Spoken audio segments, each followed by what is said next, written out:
Hey there, lovely people, and welcome back to my channel. Today, I'm coming to you from the heart of this beautiful city to dive into some exciting news. Canada has just announced its new Caregiver Pilot Program. I know many of you have been wondering about this program's authenticity. Well, rest assured, it's the real deal. Recently unveiled by the Canadian Immigration Minister, it's designed to support caregivers looking to make Canada their new home. In this video, I'll be covering everything you need to know, from whether it's worth applying for, to the step-by-step application process, and all the essential details you'll want to consider.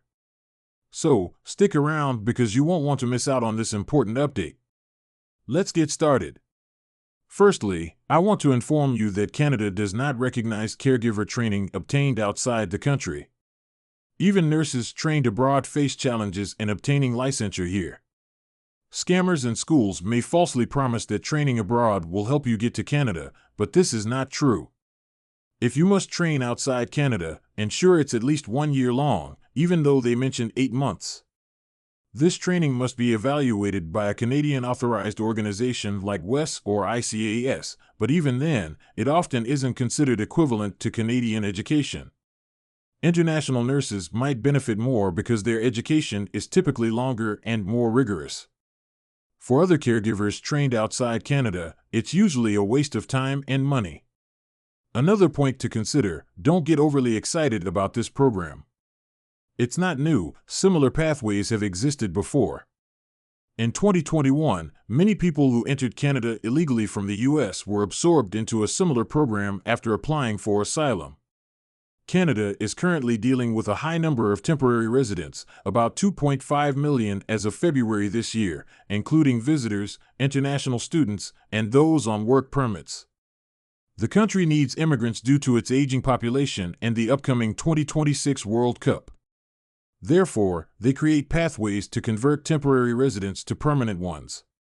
The Caregiver Pilot Program aims to help these people, especially those who have trained in Canada as CNAs, PSWs, or caregivers. The jobs in this program are mainly offered by individuals who need help caring for children or the elderly. Employers must prove they can pay and house the caregivers. The program is limited to 15,000 caregivers, and many slots are already taken.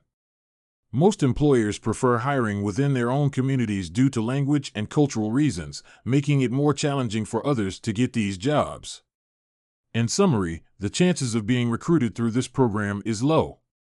It is recommended to explore other long-term immigration options if you wish to move to Canada. Thank you for watching. Please subscribe, share, and follow me on Facebook, TikTok, and Instagram. See you in the next video. Bye.